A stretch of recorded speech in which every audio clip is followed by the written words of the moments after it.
Hi everyone, welcome to the preview for day 2 of Cheltenham 2026. This isn't proving very easy making the videos in the hotel, not at all.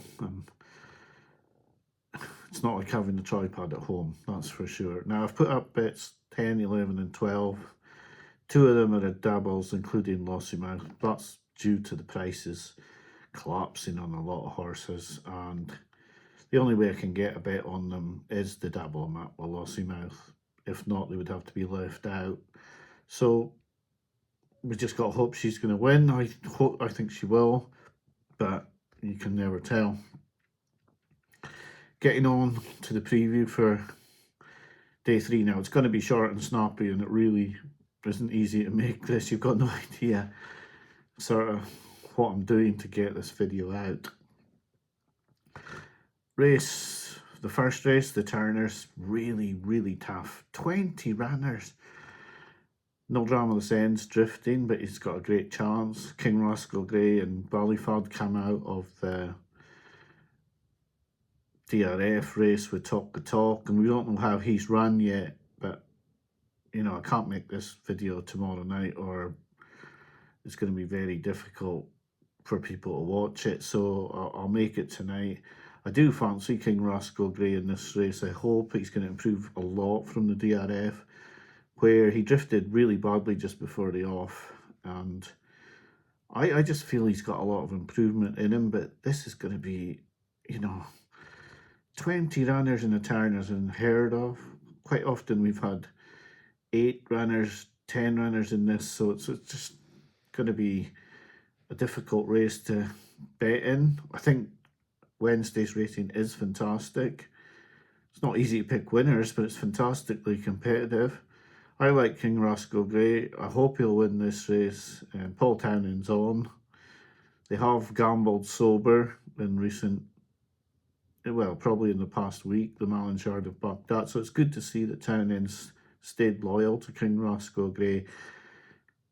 Of the outsiders, I like Shuttle Diplomacy, who was in the race against King Rascal Grey.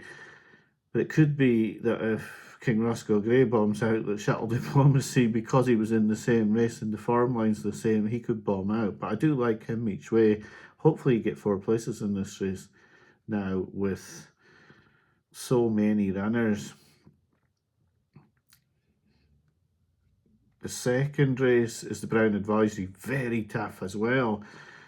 Romeo Cooley has just been pushed into this race. Now I'm a bit worried about him really in the Brown Advisory. He's just gone up from 2 miles to 3 miles in one shot after a really tough race at the DRF. Cocktail Divins come in here. He was thought to be going to the handicap. Is 3 miles going to be too far for him? The Big Westerner's drifting now because Darragh O'Keefe hasn't picked him. Cade Doty, the ground is going to be going against that horse. A lot of worries against Final Demand, and really, I hate saying that I don't have a fancy in the race. I really don't have a fancy in the Brown Advisory. In the Bet MGM Cap, I have a bet on Copic to me now. The price has collapsed. They backed the horse on the videos at 16 to 1, Copic to me. He's now down to 7s. Not a lot of value in that. He's ridden by Mark Walsh, which means he's picked him over Put Your Hands Together. Now that doesn't really mean a lot. James Bowen will ride that horse. Aburica Lord, the other horse for JP McManus, has got a chance in here as well. Stormheart's been well backed, but it's not ridden by Paul Townend, which for a favourite you would expect Paul Townend to ride a favourite in a handicap hurdle at Cheltenham, but he's chosen not to, so it's a bit of a negative for that horse. I have to stick with my original pick of Copic to me. I think Jinko Blue's got a chance.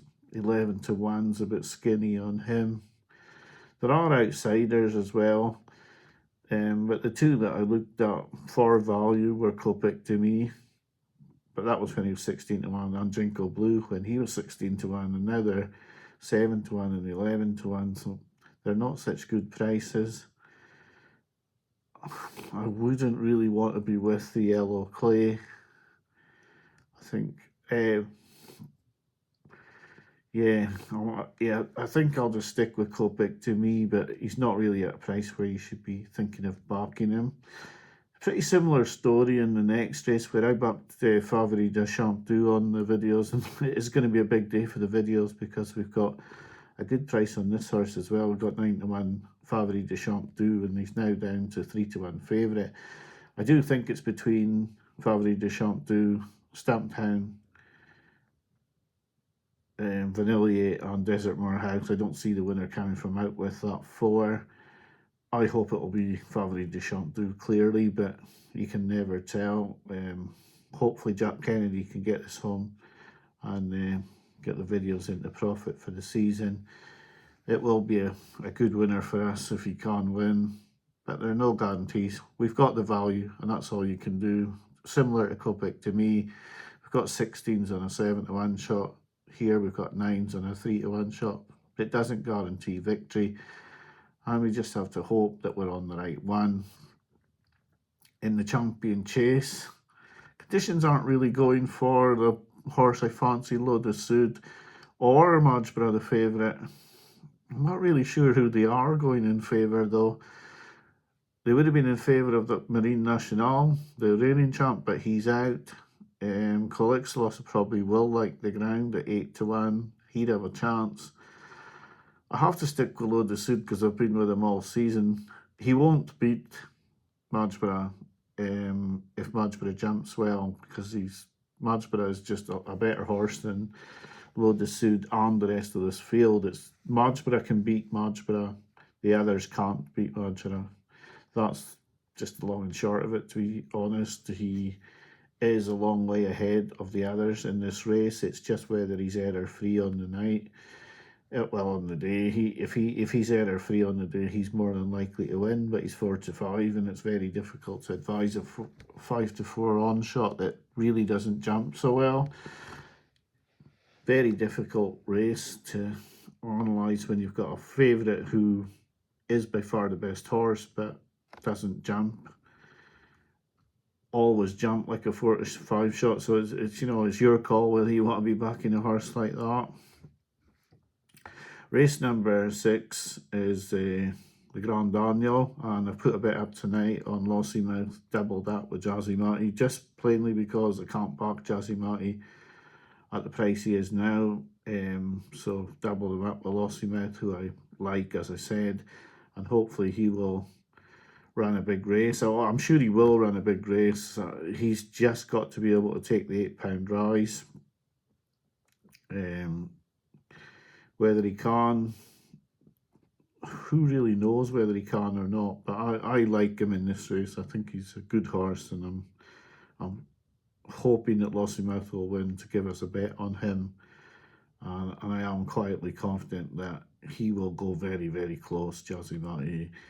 I mean, dangers are everywhere. In the pocket for Henry de Bromhead is a horse of JP McManus's, which has been clearly laid out for the race, and McManus has so many horses that have been laid out for the festival that it's, every horse he has here is going to be primed to the minute to run a big race. It's going to have been handicapped as well as Henry can handicap them, and they will be hoping that, some of them click and do collect. But I would be on Jazzy Matty, but I fear quite a few in this race, because it is quite a deep race this year, but I think he can defy an £8 rise in the weights from last season when he won the race.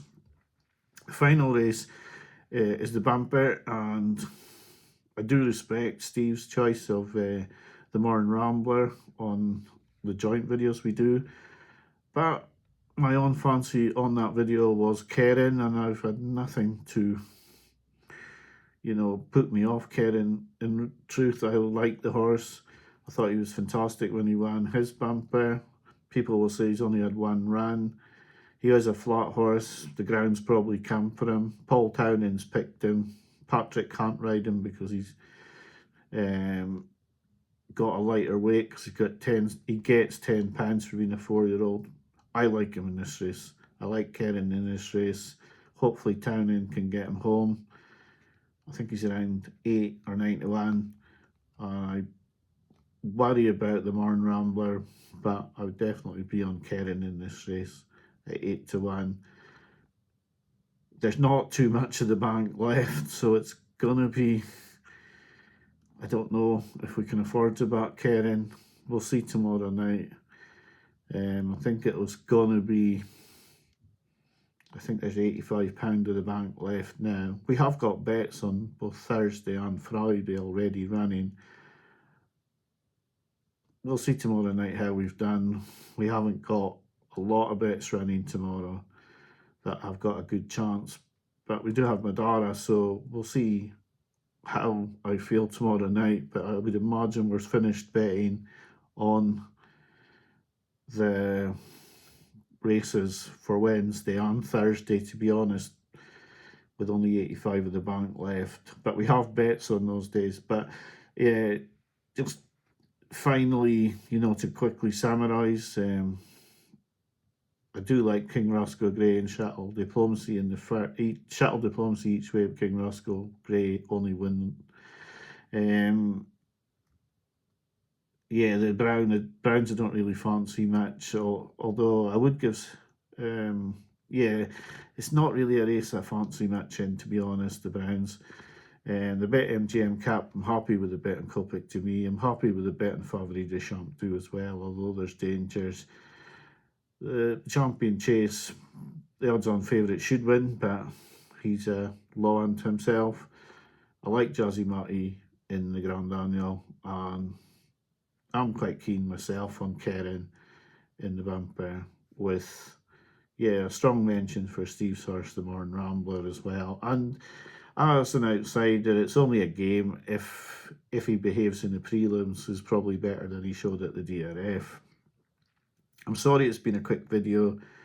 It really is not easy to make the videos. I'm going to have to try and work out something better than this to put up a preview for Thursday. But this video is up now because I don't know when I'll get back here tomorrow night, and I don't really want to have to make a video very, very late on that very few people get time to watch. So if I put it up tonight, you'll have a bit of time. It's rushed. It's not been made in the best lighting. It's not the best video, but nap